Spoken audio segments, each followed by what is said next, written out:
welcome to everybody. I will just tell you about what we have tried to do, not only me, but a few of us on the planet, about trying to determine, this is a fundamental question, but of course this interests, as you said, the industrial, not exactly to do it the next day, but to shine some light of what may happen in 10 to 20 years from now. With a simple question, I will try to illustrate to you how many atoms you need to construct a machine. Simple one first, and we see at the end maybe a bit more complex. For that, I will need two introductions. First of all, one, because I like very much to give you the landscape of all the research around the prefix nano. More seriously, introduction 2, which really will be the starting point of what we're going to discuss. Two examples, molecular electronics or molecular electronics, molecule mechanics, the fun things about the race, and a conclusion. And I'm sure Gérald will ask me something after, so I have behind, because we have to help you. We have an exceptional day tomorrow, exceptional day. It will be the 17th of February, and you will see what's happened a long time ago, the 17th of February in Roma. To start with miniaturization is quite easy. I will start with literature. You are sure, even if you have never read this book, you've seen the movie. This was the expectation in the 60s about miniaturization, that we can do a lot of fantastic things, even if on this picture the drawer make a fantastic mistake. And if Gérard asks me why at the end, I will answer. There is a fantastic mistake here, which is really related deeply to Aristotle.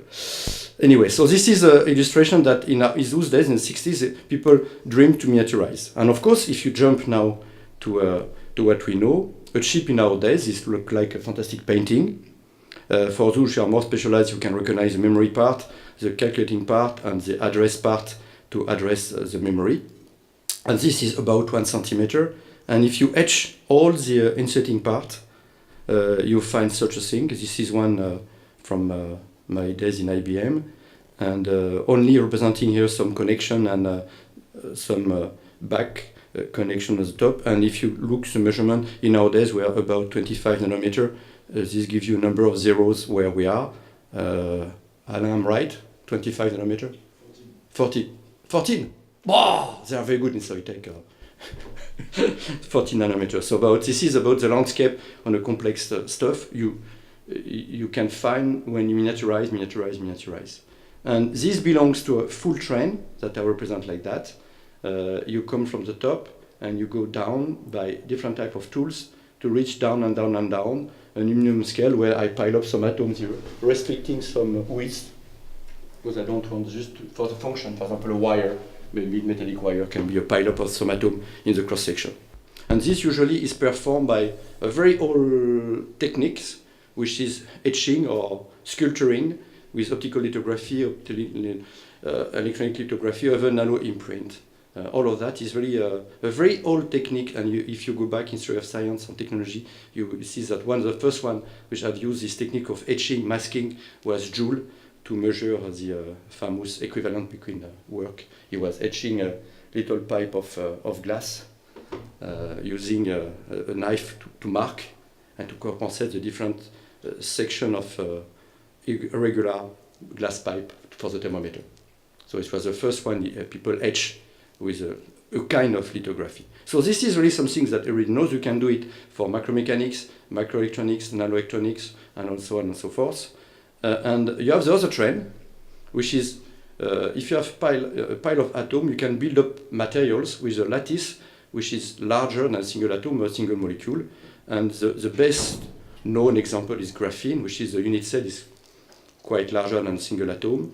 But if you move up from the bottom to assemble a material, immediately to make a device, whatever mechanical or electronics, you need to go back to the other part. You need to go back with your material, your big material, and to etch, and to different type of process. And of course, in terms of logic, you can say why people are trying now to assemble atoms, moving up and going down.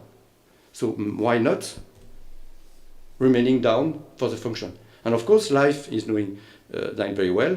protein machineries, whatever it is, protein motors, splicer of DNA, which is look like a wheel, and when the double strand of DNA going through, it opening into single one. All of that is known from the biology, and about, I would say, the functional size of those macromolecules to perform some function is 10 nanometer.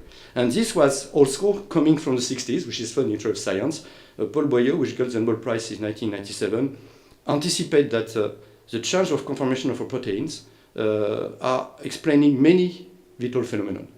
And so, and I make on purpose a very bad example of a protein motors, which is ATP synthase, which is 20 nanometer in size, rotating using gradient and rotating one way to a unique, I would say, design, but who knows who designs these things, but anyway, it's like a design. And if you go around the 60s, beginning of 70s, you find also in our famous Nobel Prize Monod, you find also something else for the electronic people, not for the mechanical one. But at that time, they were speaking of weight and not size, which is strange. So if you buy the Lazare Nécessité, you will find that Monod challenged the physicist because he says that the weight of a molecule of an enzyme is able to do the same work like a relay, which at that time was weighing 10 minus 2 grams, and he argued that a protein can do the same thing for 10 minus 17 grams. So it's not in scale, it's in weight, but okay. So he was always telling us that, hey, physicists, you are bad because what I can do with my proteins, you do it with bad things. Now I don't know what is the weight of a transistor on a chip, because it's a bit more complicated because the active atom plus the support atom, I don't know, but at least maybe we have 10 minus 15 gram, I don't know, something like that. So we are about that. So this is a trend of trying to mimic and be close to the possibility of biology. But why not going furthermore down? Can we do a machine with less atoms than the thousands of atoms you have in the proteins to do something? So this is the next question. We call it molecule machine, and the new technology to do that is, we call it AtomTex since a few years. And the name AtomTex is just also another joke. You don't mention that when we were in Europe trying to distinguish between macrotechnology, nanotechnology, nanomaterial, nanoscience, and all of that, it was a big confusion. And we decided to call this new trend AtomTech, just because we are confused between all the call and all the people answering the call. There was a big confusion. So we create this new word to separate all of that. So, of course, the first one we mentioned that it was not really, I think, just because he got the tools, but just by a spirit of saying that if you push limit, whatever the limit is, temperature, pressure, size, number of atoms, you always find something new. So it was really the spirit of this end of the year 1959 speech about single atom the way you want. But as in the step of miniaturization, we have to be French a bit. If you go to the library and buy or read this 1968 book, La Nuit des Temps de Barjavel, you find, which is for me is very good because on page 180, that when they enter in the big ball, Briveau says, this is molecular electronics. Everything in the molecules. So science fiction, like Asimov, points that maybe if you continue to push, you will find function even with single molecule. Of course, writing is very easy. Doing it, entering this in the cycle of science and technology, is a bit more tricky. But anyway, so now it's a mess because you have all behind nano, we have all what we have in nano. So you have the nanotechnology going down, you have the nanomaterial going up, you have the back to use nanomaterials to find some fancy new device with nanotech, you have the protein one and the nano one. So of course I will only stay in this part here. I will call it bottom-bottom. Instead of bottom-up, top-down, bottom-bottom. We stay down and we see what's happened. So I will stay here. So immediately, if you see this is my introduction to now, where I leave all the other options of nano where you want. So if you're interested by nanomaterial, you can use and play with nanomaterials. And we just concentrate on that. If you look this little guy here, which is extract from a cartoon, if you enjoy a cartoon, this Kid Paddle. And you have one first thing, is you have to be sure that you can observe make an image of a single molecule. This is the first method of this cartoon.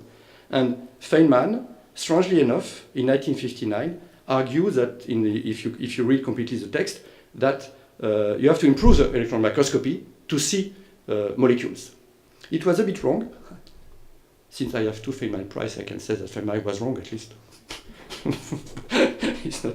So, because the first microscope, field ion microscopy or field emission microscopy, which was able to see an atom and a molecule, was from Erwin Müller, which was a good friend of Ruska.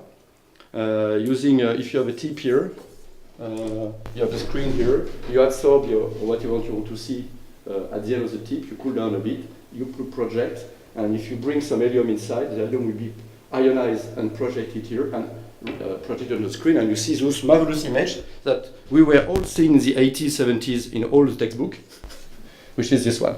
So this is the first time a guy has ever seen a single atom, because each of those points here, of course, is a needle, projected on a 2D plane, but you have all these points here as single atoms. Even people in the 70s have observed the jump of single atom on the surface of this. Furthermore, we dig out a bit with Jim Zivzewski, where I work a lot in the 90s and turn of the century in IBM. We dig out, because we observed for the first time a bit of molecular orbital, from the library of E.T.H. Jurek, the first image, which was after discovered published, of a molecule using this instrument. So this is a phthalocyanine here, and this is one here, real space, on one here, one here, one here, and one here. And the different contrast is the different orientation of each molecule compared to the step you find on the surface. So it's not the scanning curie microscope. Even IBM is always saying that the scanning curie microscope was the first one to see a molecule, in quote. This is really seeing, because it's really like a TV image. You project the image on the fluorescent screen. So, and you see the molecule. So seeing a molecule was not a problem in the 50s. So now going back, can we have a function with a single molecule? Meaning, here it was molecular electronics, can a single molecule perform certain electronic function? And the first paper on that was my dear friend Ari Aviram and Mark Ratner, Ari from IBM and Mark from New York. In 1974, they published the first paper indicating, it was a theoretical paper, trying to simulate how a single molecule between 2 electrodes will leave the current passing through one way and not the other way, like a rectifier. And so this is the original image of Ari in 1975 in IBM Watson, where he proposed the equivalent for physicists is good. You see one well here, a big barrier here, a small barrier here, a small barrier here, tunneling, and you have an asymmetric IV curve through this device if you succeed to do it. So we have image, so we can image the molecule. We have a proposal that those molecules, some of them, if you succeed to synthesize them, which is another problem, this molecule was synthesized almost 20 years after. So it was quite a hard synthesis. Even if you need some for dilution, you need more.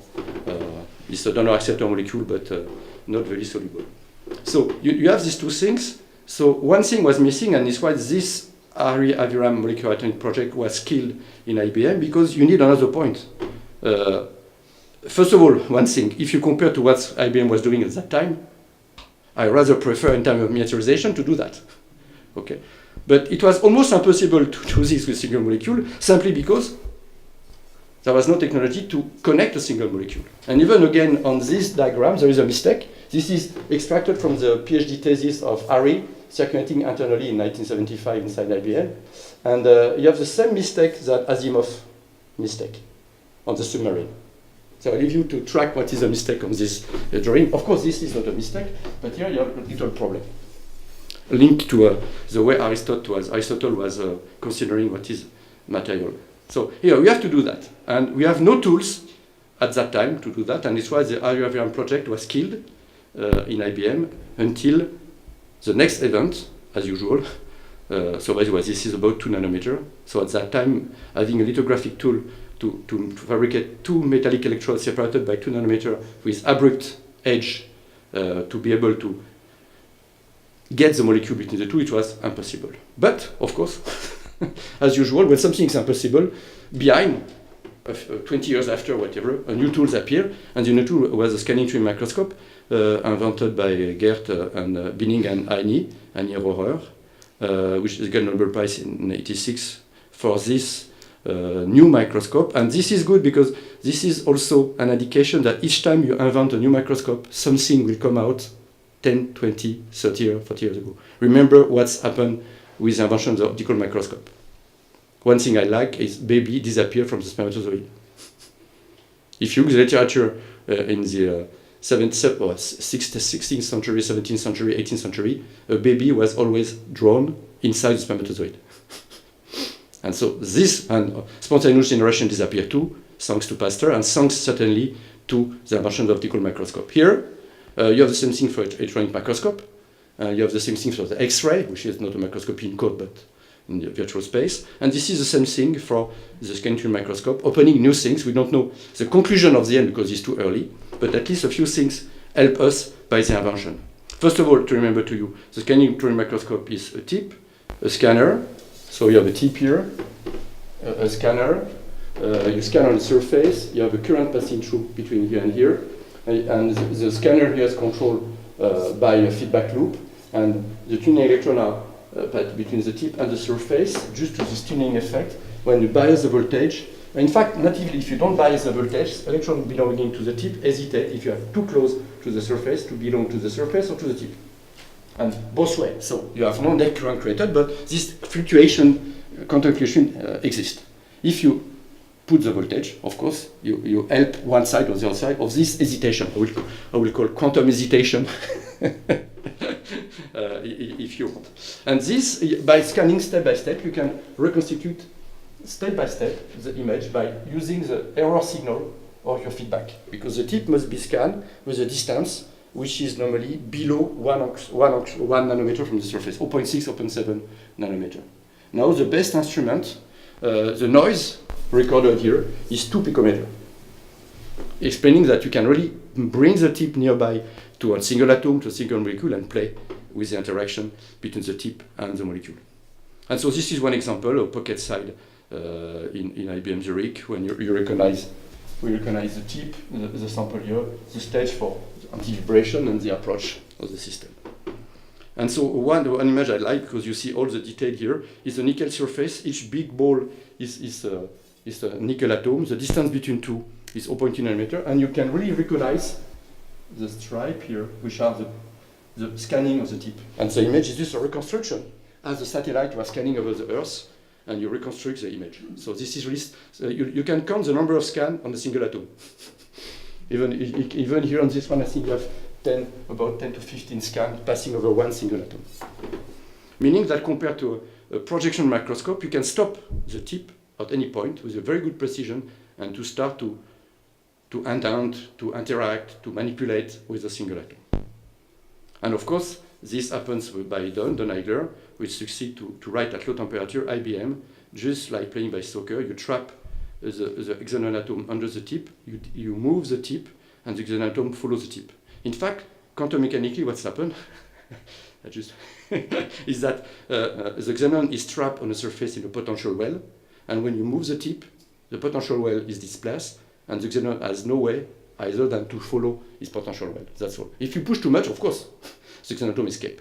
And like that, you slide step by step, and you can write atom by atom. This is just an illustration of what you do. You do this, and this is a signal you record on the electronics when you do the pushing mode. The signal is very characteristic, so you don't need even to manipulate, just recording on the scope, and you see your signal. And after that, normally, this is a present by one of my students in Singapore. He writes what silver atoms in an afternoon. Silver. Oh, stop. My present. I like it. So this one, of course, this is an animation. We pick up all the images one by one. We assemble them together, and we write silver. They write silver atom by atom. And you can make arts also, which has a CO molecule on platinum-28. So meaning that if you start to do art, to do manipulation, you can do a lot of technologies normally after that. And returning to our problem, because we have a new microscope, can we do something with this new microscope to solve this problem? Graphically, it's easy. You do this. And if you do this, immediately you have a tip and a surface.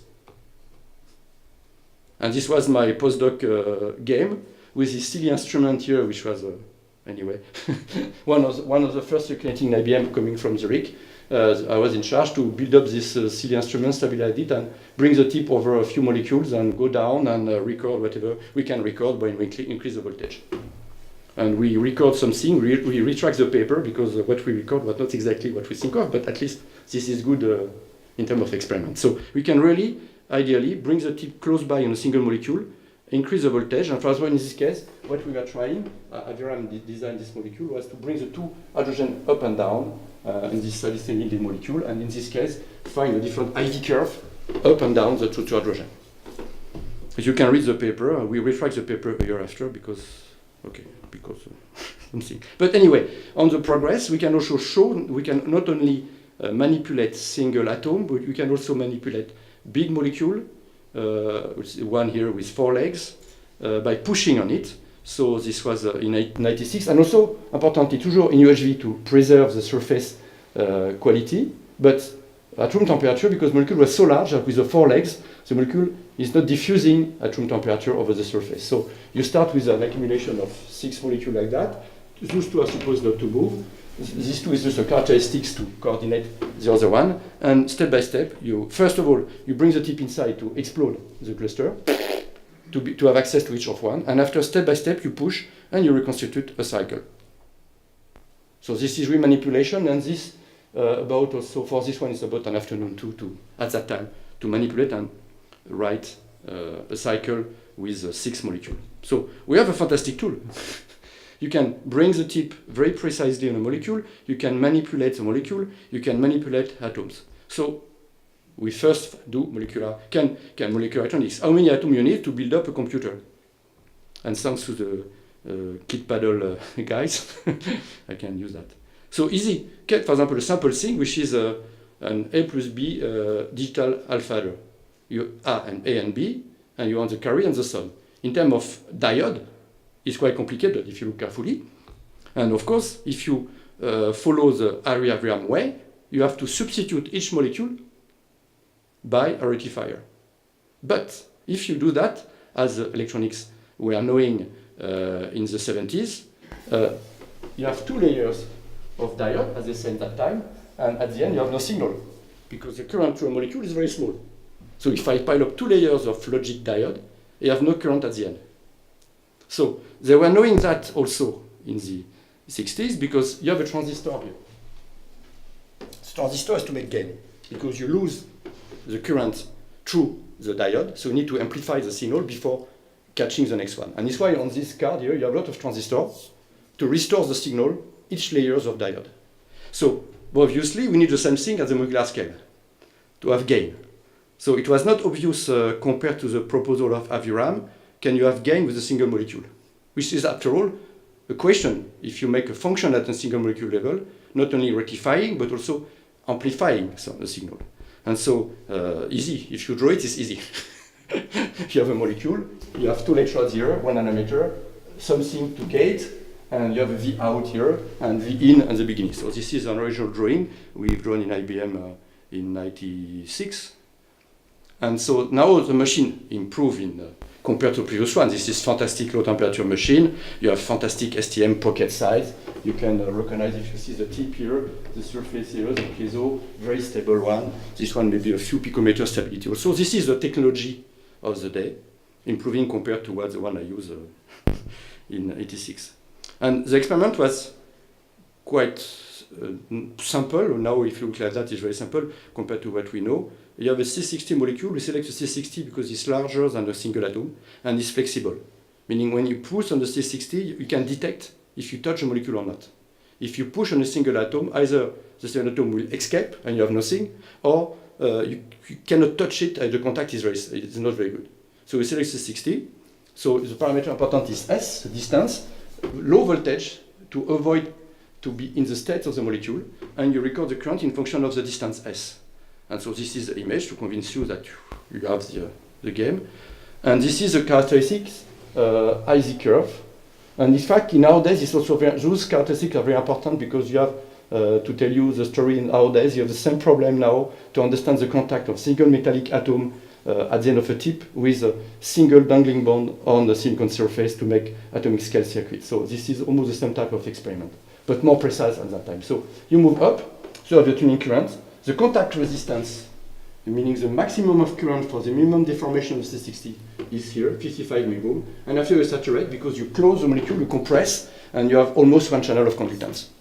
So it's a full experiment between tunneling, contact, and the maximum of current you can get when you compress everybody. And the van der Waals contact is there. And something very interesting on this curve is this slope here. Because if you look for a very small variation in distance, you have 1, 2, 3, 3 order of magnitude variation of current. So small variation, big effect, gain. So of course, what we've done is this. We learn, because I was not knowing what is how you can use a transistor and put load resistance, the polarization resistance. Of course, the device is a machine. Because you have the STM, you have the tip, you have the electronics to control. But at the end, you have the tip, you compress on the C60, you have a polarization voltage, you have two resistance macroscopically, and you have gain. So you can, this is the input signal on the piezo, this is the output signal on the signal, and so the gain is 40. Of course, the frequency is 0. You have 1 kHz upon with, so it's a nonsense. But at least one thing was very important, and we speak about that with embedded system embarqué. This is the switching energy from saturated to blocked is 1 attojoule. And on the curve of what was knowing, depending on the energy you need to switch something, it was, since a few years ago, still the smallest energy you need to switch on off something. So this is really fantastic. So, but, you have a but. Since IBM is interested by circuit, we decide to build up a full circuit using here, those guys, like C60 amplifier. It was 0 result, simply because you need a very low voltage to get the effect. You need fantastic large resistance to get a good polarization. And at the end, you never succeed, because you have a lot of layers of logic. You never succeed to maintain the 0 and 1 level. So, out. Other people propose more complicated things to bring all the circuit inside a single molecule in a classical way. It was also a dead end, simply because you have no current passing through between A and C out, for example. So, out also. But sometimes you have to read the New York Times, because sometimes the journalists have a good idea to help you, to condense the idea, like the science fiction writer, to condense the idea of the day, to help you to go further. And what they say here is very clear, is that if you want to make a molecular computer, don't try to fight, use what the molecule can do, and not try to force the molecule to behave like a microscopic object. And what we've done is exactly that. And this is a good example we have done experimentally. This is, and of course, this is a normal example of what everybody would expect to find on a silicon chip for making a NOR logic gate. 2 transistors, sample, in fact now you have more than 2, but in this sample one, two input, 1 output, a bias voltage, and the ground. Don't expect to me that what I will show you, like before, will get the same thing, meaning you will never see any resistance, any transistor, anything inside the molecule to perform the same function. Because you have to forget all this circuitry. And in fact, this molecule is exactly an OR gate. You don't see anything, I will show you, but right now you don't see anything. You just see a molecule, Y. Meaning if you're Y, you have a topology because you have 2 input, 1 output, but I have no transistor, no resistance, nothing. But now, change a bit. Of course, it will be physics. 1 output will be a single gold atom bring in interaction with 1 phenyl on the top. The second output will be this one, assuming that I can move the atom in and out, contacting electronically one part of the molecule. And the output will be measuring a current through this one. So you see immediately something on this design, after I will show you the experiment, that the input here transforms the electronic state of the molecule, but you have no current passing through the molecule, which is a good advantage. Compared to the gigantic circuit, when you input there, the current pass through, and at the end there's no current. Here you don't need that. We play with quantum mechanics, because bringing the gold atom here, you transform the state, and you just detect at the end here. So through the current. So to do the experiment, this is a configuration of the experiment. You have this Y molecule, you have the tip here and the surface. Again, the same algorithm when we transform the Aldebaran problem with an STM. The current will pass from there to there. Little coupling we need to preserve the characteristic of the molecule. The molecule is on a gold surface. You will see there is no due to the van der Waals interaction with the molecule to the surface, you don't have big deformation of the state, and you bring the gold atom in and out. So you'll be, for beta in will be beta 1, 0 atom out beta 0, the same thing for alpha. So you have to input, assuming you can move the atom in and out. This, and you have the voltage here and the ground for the tip, for example, or the reverse, depending where you want to read the output.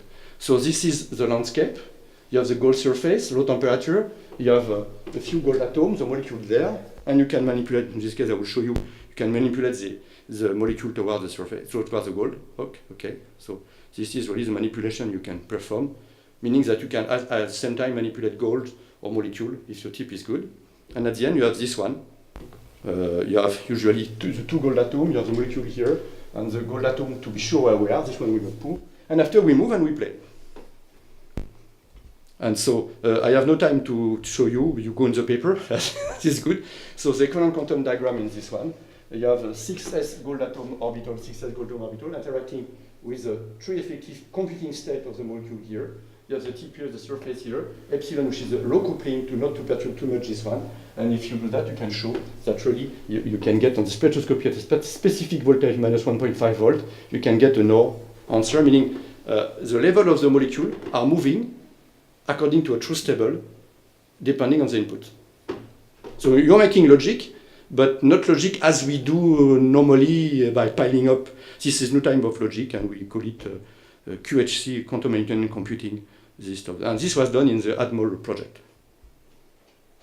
And you can do more. For example, we published in 2008 this one not experiment, just design, just by turning two nitro group. The chemist in the room is very dangerous because this is usually explosive, but in a computer it's not explosive. But if you do that, you pass a current between drive and this one through this molecule. Again, no transistor, no resistance, no capacitance, nothing, but you get exactly the equivalent of an alpha adder. Just playing by quantum state, perturbed by the natural rotating. And so this gives rise to a new I was young. With Fujitsu, we try to design a technology and to find a way to bring that on the surface. Not only for experiment, but to try to see if we can make a chip with that. Meaning electrodes, atomic wire to connect, and the active molecule in the center. So we try to design that using big computer in Fujitsu to try to learn how to calculate and predict that before doing it.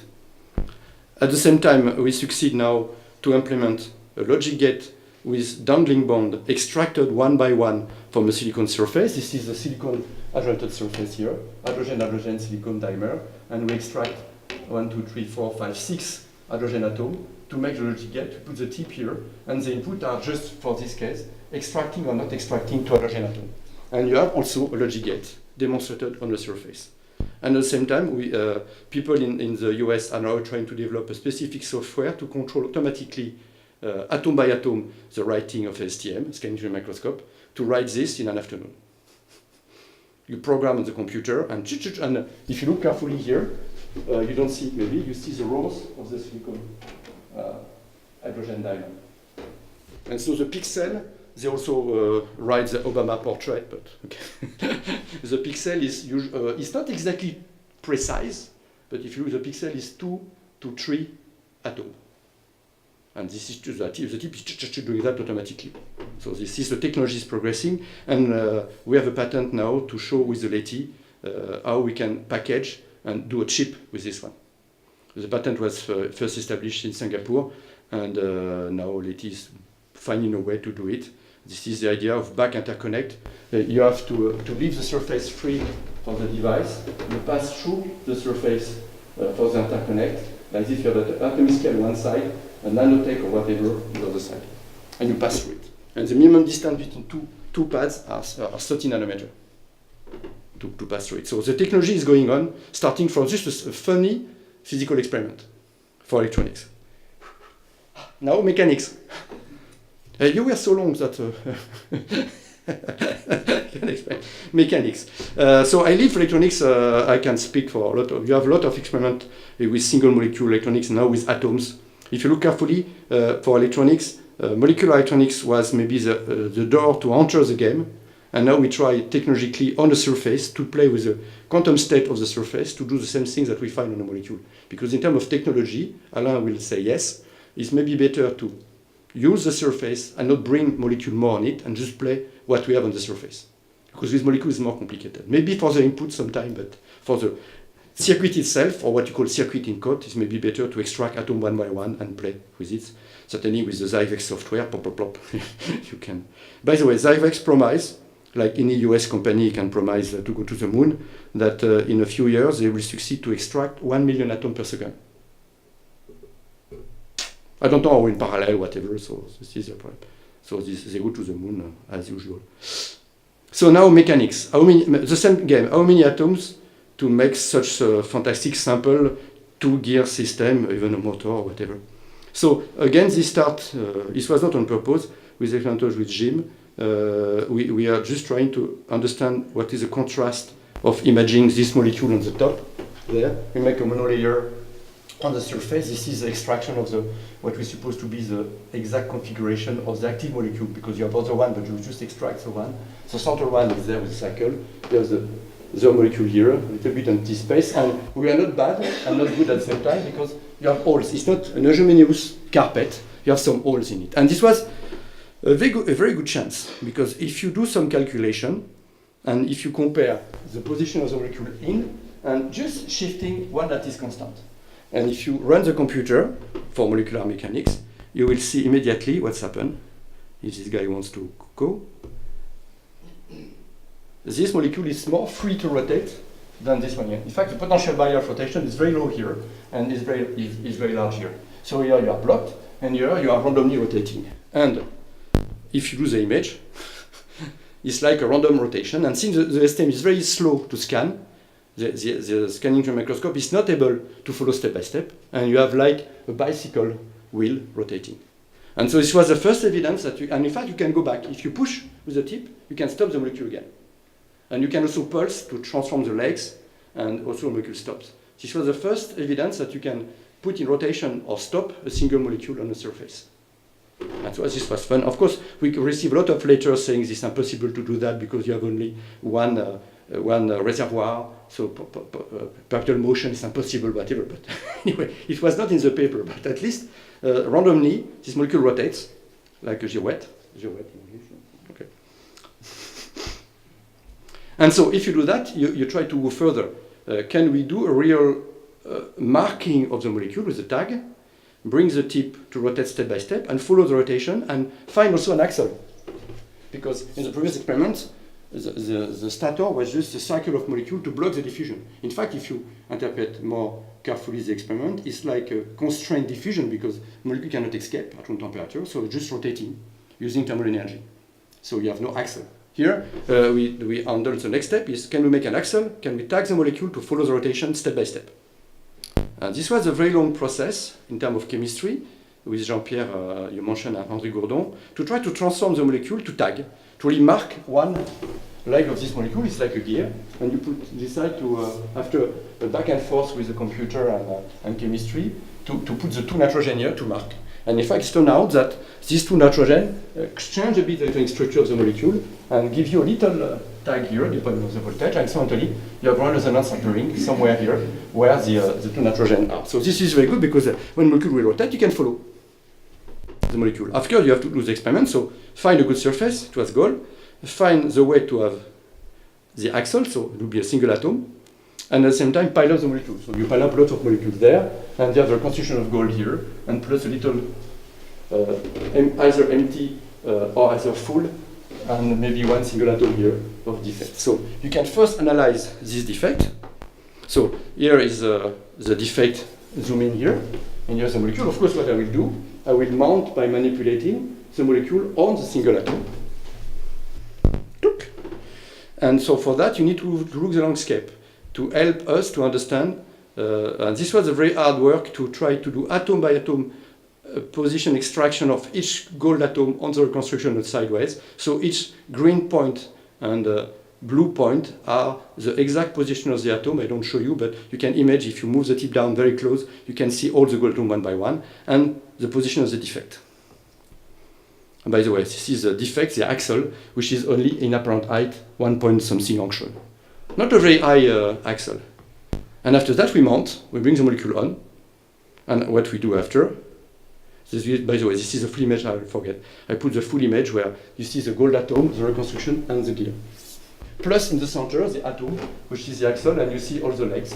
And after that, what we do with the tip, if you do that, we are going to find the way by pushing, only pushing. Of course, pushing with the tip is very complicated because you have to teach a molecule, in fact, where to rotate. Because if you push too much, the molecule will escape the atom, which is not very good.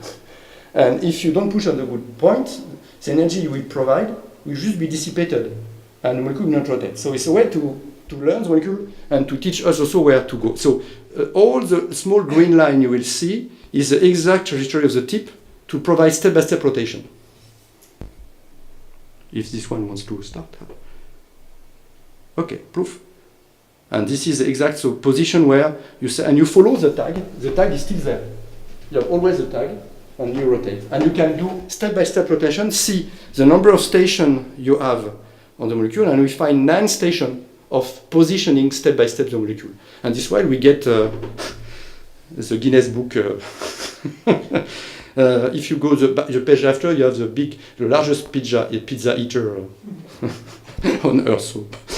So anyway, so now next step, can you make a rack and pinion? This is another problem, and of course what you can do is it was very difficult to prove that you have really like a gear effect between two objects at this scale. So we have to find a way to do the experiment, and of course the experiment will be from the top, a monolayer. You bring another molecule somewhere here. You make a stop here to avoid the molecule to go back. You bring the tip in the center.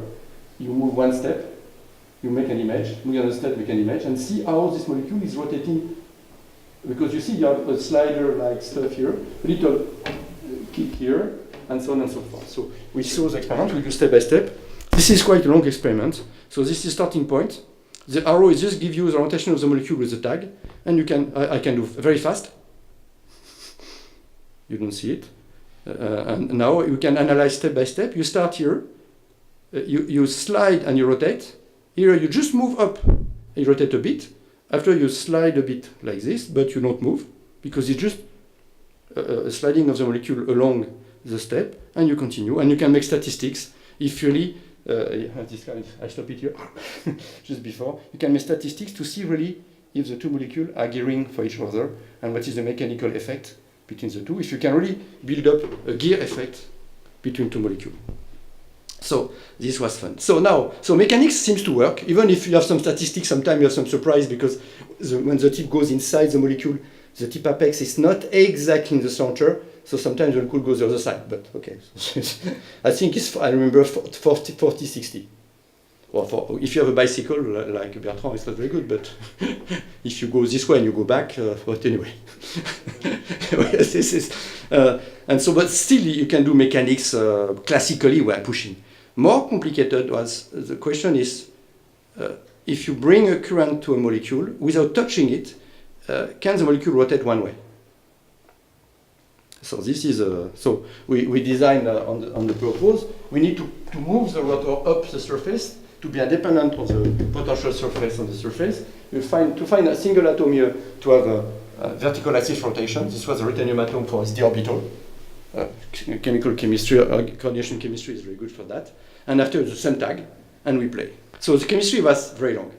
It was a very difficult chemistry, and it was in 2 years. If you look carefully, you multiply the number here. You don't have a lot of molecule at the end. And also we have to adapt the molecule to be on the surface, to wrinkle the surface. So this was supposed. This molecule was evaporated by solar in Ohio. Very difficult because large weight, a lot of destruction, everything burned, but sometimes we see. And we see again gold, it's a favorite surface. Some of the molecules here are rotating. This is at 77 K, and so molecule rotating. So just now to zoom in, nowadays this is the molecule on the surface if you can optimize, and normally this one rotating, if you can optimize freely, doing nothing, at 77 K the rotor is rotating. I put it one way, but it's random. For easily, you can do the same thing. Compared to the initial experiment, this is nice because now the rotor is up the surface. It's not depending at all on the stator which is on the surface. So the progress of chemistry here is very good because you need the chemistry to build up this object, to move the rotor up, to find the good atom in the center for the axle, which is fixed with tripod. So this is the estimate image corresponding to this one, 77K, rotating, as we know, compared to the 1998 experiment. Now, if you cool down the temperature, poof, you have only, this one stop, okay, good. You have only 3 bumps here, 4 bumps here, corresponding to the 4 legs, or the 4 legs or wheels or whatever of the rotor. Now to drive, here coming the interesting physical part of it. To drive it, we drive it using the noise of the current. In fact, this system is a fantastic system to rectify the noise and to use this noise to make one step. And so, if you look carefully, here, you put, of course, a voltage. T1 is the temperature of the surface, T2 is the temperature, equivalent temperature of the current, and inside this current, you have a noise. And this noise is rectified by the molecule to make one step. And you can really do in your computer a simple 2 potential well series of well experiment, ground state, excitostate, and this will be equivalent to all this calculation we have done to extract the information of the homostate, lumostate, where to target in energy, and you find that the best way is to target at 1.8 volts, and at 1.8 volt you have an asymmetry between the minimum energy of the excitostate and the minimum energy of the ground state, and this makes the stuff rotating. And in conclusion of this one, we have a chance, because for tagging, don't mention that, but for tagging the rotation, instead of adding something, we decide to subtract one group. So it's why you have 4 bumps. And the chance was that if now you bring the tip on one part with the ferrocene group, you rotate one way, and if you bring the tip on the group which is not having the ferrocene, you rotate the other way. Because you have access to 2 different excitostate of the molecule. And you can, of course, it's not a motor, because you still need somebody on the computer to decide where to put the tip. But it's the first step, because you can decide to rotate left or right where you put the tip. If you go in Glasgow to the museum of this big heat engine, you will, if you see it like that, you don't see the program, but if you see from the top, you have a program. So it's not somebody running after the motor or somebody seeking the motor, it's a little program to decide, depending on the temperature of the heat, or depending on the pressure or whatever, you have different way to position the pull-out, to open the valve, and so on. And so this type of heat engine with a motor and a program on it is not still existing, because the program is outside again. This is the experimentalist guy which is deciding where to put the tip. So the next step may be to find a way to to get it. By the way, in terms of technology, I'm going to go fast now. I have still 5-10 minutes, so it's okay. Can we transfer the motion to macroscopic object? Macroscopic for me is 10 nanometer, but it's still macroscopic. And here it's very fun, because when we entered this game in Singapore, I was not knowing what was the minimum size of a gear in terms of solid state fabricated on the planet. So we make a full search, and of course the famous example is anti-CTR clock, 200 BC, very large, 30 centimeter. So a few gears. It was an astronomical clock, and after you have a lot of type of gear fabricated along the area. And when we entered the game, the minimum was 500 nanometer, made in by Korean people in the University of Seoul, and we decided to go further down, and we first published this one here with a little teeny guy here. This one I think is 200 nanometer, and this one about a bit more than 100. So, and we can move again the mechanics with the two. By the AFM tip, you can move the two, and this is working in air. And our world record right now, we can enter the Guinness Book for this one, but they don't want us anymore. But for solid state, this is this one here. And the problem we get for this one is very small, you know. It's 25 nanometer, 6 teeth, thickness 10 nanometer, but the problem we have is the center. You know, with e-beam lithography, to make the hole, to make the axle, this is becoming very, very, very difficult. And of course, we have the gear and the end. And the problem we have is just between somewhere here, say 20 nanometer and 1 nanometer in diameter. And in thickness, it's a big catastrophe, because in thickness, the molecule is about 4 or 5 angstrom, 0.4, and the big one is 10 nanometer. So we have a big technological problem to fit the 2D motion. To move a bit in this direction, what we've done in Singapore and in Toulouse after is we just try to find a step edge, like in rack and pinion, to find the minimum height you can make a gear effect along a step with those gear. And it was graphite, because graphite is fine, you have monatomic step, double step, triple step, and so on. So we try to tune what is the best step by moving those gears, those 70 nanometer gears, without the hole still in the center. And we find that the minimum step is 3 nanometer. Below 3 nanometer, the gear move up, and higher than 3 nanometer, you can get this fantastic motion, step by step. Okay, step by step, you can move still, like the rack and pinion we see for a molecule. At the 17 nanometer, 3 nanometer, you have the rack and pinion effect also, but in air. Yes, is this point. So next step, you have to go in history. In 1875, 1880, Breguet and all of these people, to test gears, they invent 3 tips system. If you see here, Museum of Clock, you see one gear here, second gear here, and the third one is maybe the one you have in your clock nowadays. It's very small. And you have 3 tips to test what is the size, optimum size of the teeth, what is the friction and all of that. So this was an instrument invented by the clockmakers in the 19th century. So can we do that here? But we need 3 tips, of course. And you have in Toulouse a fantastic instrument to do that. Which is a 4-probe brand new LT UHV low temperature, of course, 4 tip. Those are the 4 tips here, bringing close together. This is a fantastic machine. Normally, I'm not able to open the machine to show you because it's a piece of technology which is fantastic. This size here, this is 3 centimeters. This is 1 STM. You have 4 like that, and in the center you have 4 tip holder, and if you have an SEM on the top, and this is the SEM image where everything is closed, of 4 tips loaded on the system. And of course, what you can do, you can bring gears and try to make 1 tip in the center and the other tip pushing. The only problem, very practical problem, is that this is in UHV and nothing rotates. Water in air, which is a nice lubricant, as I've shown you, is absent here because we pump, we clear, and we have a big problem here, nothing works. But still, this machine is fantastic because at the same time you can do 200 nanometer to the motion, but at the same time you have also for the same tip, you can have atomic resolution for each tip. And you have in the world 2 machines like that working actually, one in Toulouse and one in Krakow. You have 4 machine deliver, 2 are gets a problem, but we get some problem too, so sometimes our ones not working. And this is really a gold surface, all the atoms in parallel, scan on the surface. So it's a fantastic machine because you have an SEM on the top, you have 4 tips to go manipulation, atom writing, molecule manipulation, and at the same time you can go to the intermediate scale.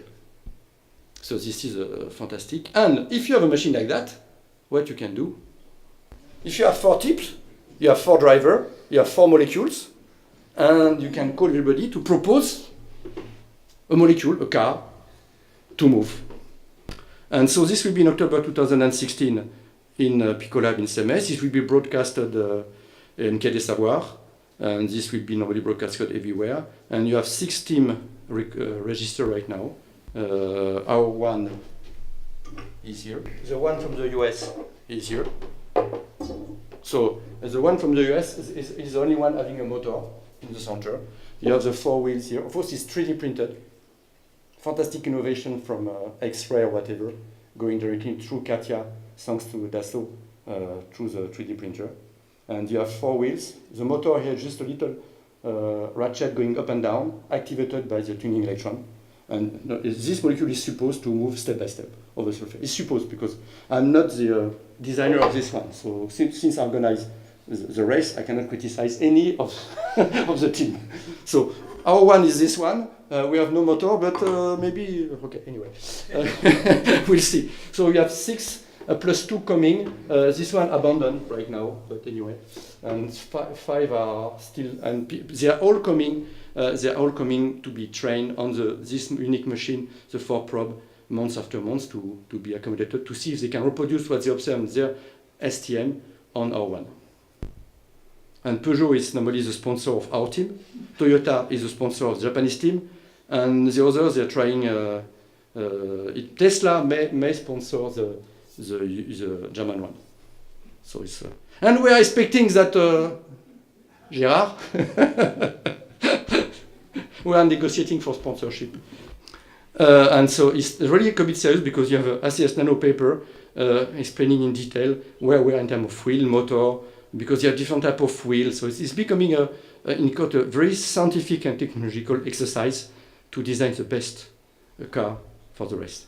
In conclusion, for mechanics, for computing, for communication, and for transduction, whatever you like to work on, we know that we can microsystem or even with little lithography type system to fulfill all of these tasks. I will call it microtechnology if you want. Can we do this with a single molecule? For the top one, yes, -1 point the battery. And the software, I learned last week that people ask me where I put the software in the car. Why not? And Gérard can answer. For computing, we have a new way now of designing and show you a unit of calculation without any transistor or anything, benefiting from what a molecule can do. For communication, we have a Morse type manipulator. This is the fun things we have to develop more.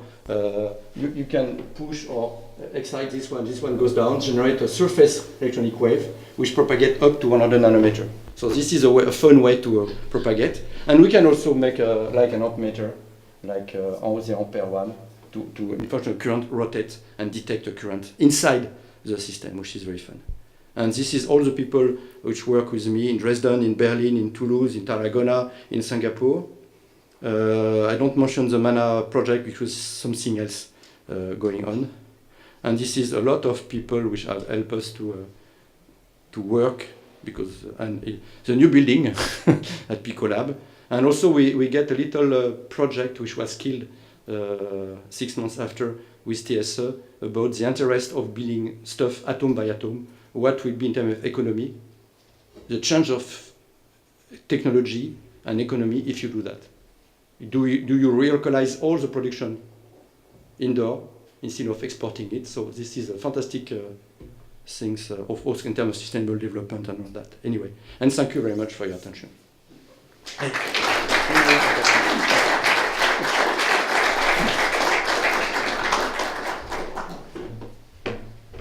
Thank you very much, Christian. Very fascinating.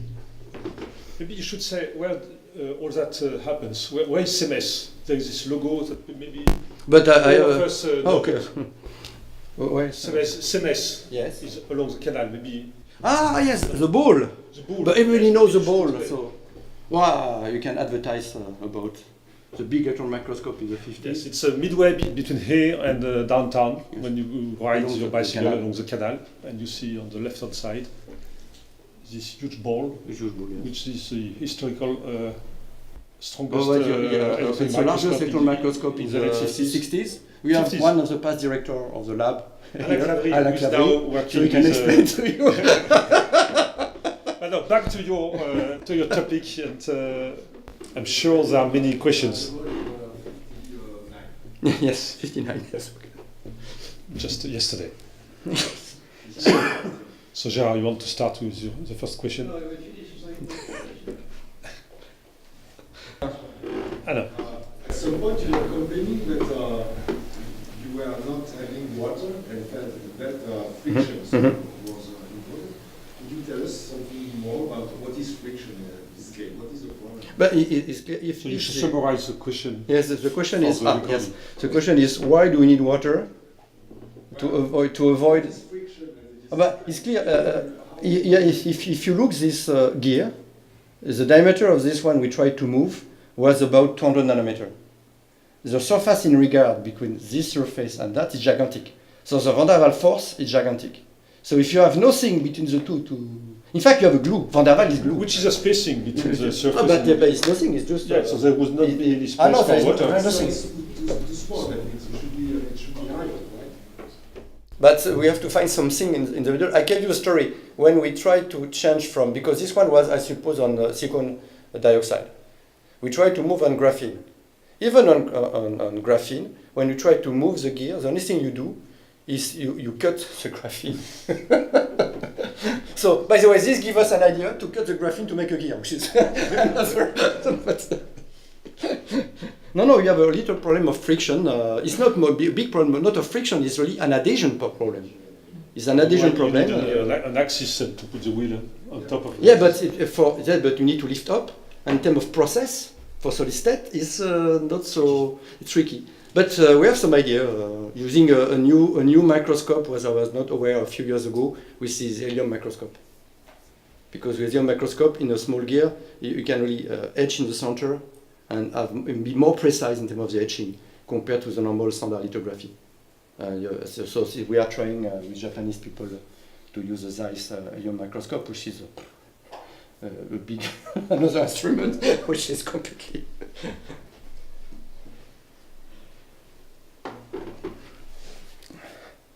Arjen. Can you tell us what are the time scales for all these movements? The time scale. Okay. How fast? Yes. Normally, when you pulse, for example, just take example of assuming that this one is working. James Tour, Rice University, makes advertisement of one car. If I bring my tip here, I don't touch. It's not allowed. Okay, like this. I'm not allowed to touch. I just pass a current to it. The surface is below. I move up 1.5 volt up in voltage, and usually I wait 0.4 seconds to have one step. Why? Because statistically, you have a lot of electrons passing through, but only a few are inesthetically active. So we need to accumulate some vibrational energy to, at the end, pass over the barrier to have one step. And the barrier is about 0.4, 0.5 EV. So this, at low temperature, costs a lot. And when you rotate a gear? Sorry? When you rotate a gear? Rotate the gear, we push. This is easy. It was nothing to do with the inelastic effect. It's just when you push the tip here, we just mechanically push on it. Yes. So it's just the experimental guy or myself, where we push, we decide to push, so this is. But the debate we get, for example, on this one is nothing to do with pulsing. So in principle, you could go to 1 kilohertz? But the maximum we get for the amplifier was 1 kilohertz. But the maximum recorded with a fast STM, I think, was about 5 to 10 megahertz.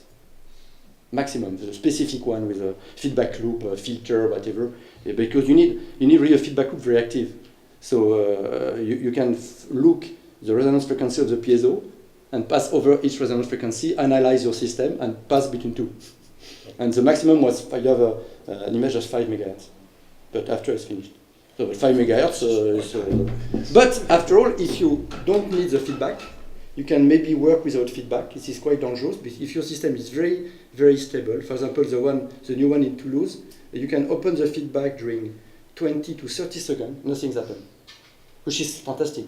I look back to my notebook in the 80s in IBM. We were opening the feedback during 1 millisecond, just to avoid all vibration. Now, poof, yes, now we have a fantastic window of time where you can do a lot of things.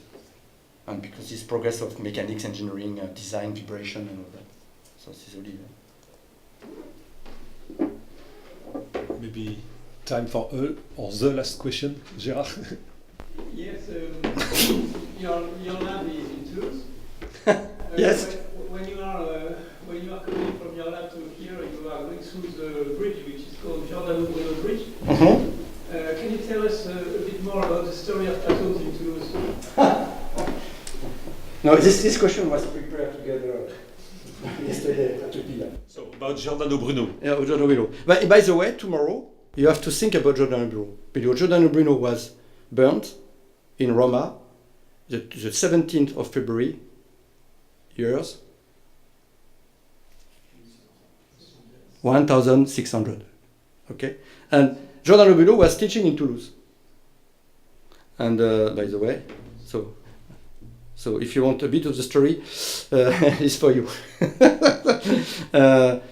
The relation between the atoms and Toulouse is very strange because the Inquisition was quoted in Toulouse in 1215. You can go to Place du Salin, you have the original photo of this. And if you look exactly the Dominican strategy of how they were advocating theory of matter, they were always using the Aristotle type of theory saying that a function to be fulfilled by something, the atom can change size. It's why when you see the submarine of Asimov, when you see the electrode of Aviram, obviously the size of the atoms were reduced, because if not you will see the atoms. On the pad of Aviram, the pads are square, completely smooth, but you need the atom there, and you don't see them. So you adapt the size of the atom for the function. And this was exactly what the Dominican were using, because simply the Eucharisty is exactly the same thing. When you go to the church each Sunday morning, you eat the bread and you eat the body of Christ. So by the way, you transform matter. Just you say this, and the atom change to the body of Christ. Okay, so this is the first step. If you want to the consolidation of that, is Saint Thomas. You go to Les Jacobins, you go to this place in the center, and you think about Saint Thomas. By the way, you miss the opening, because the opening is each Saint Thomas in January. And you can see the remaining of Saint Thomas here, which was doing the theology of this Eucharisty, using Aristotle type of thing.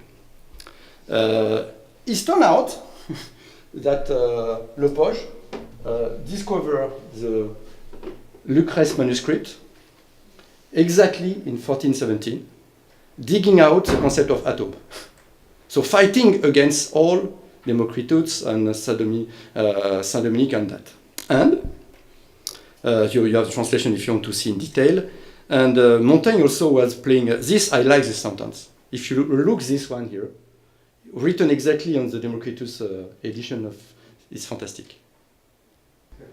All what I said is there. This is fantastic. And so this propagates, the two theory of matter propagates, and people were fighting all that, and some were fighting more than the other, and particularly Giordano Bruno was fighting, and for whatever reason, some people were coming at the place where it was the most hot topic. And Toulouse was one of the hottest topics on Earth for the debate of atom existence or not of atoms. And so people from everywhere in Europe at that time were coming to Toulouse to debate and to fight, to convince the others that atoms are existing. And so some of them succeed, some of them goes away, some of them burn on the place, some of them burn elsewhere. And this is what's happened. So Giordano Bruno gets the idea apparently moving from Toulouse, because it was a Dominican too, by the way. Going from Toulouse to Paris, because Henri III captured him because he gets fantastic knowledge, which was to memorize a lot of things. At this time, it was a fashion of the day that you have to show to others that you can memorize large number, you can memorize all the name of your family, you can memorize whatever.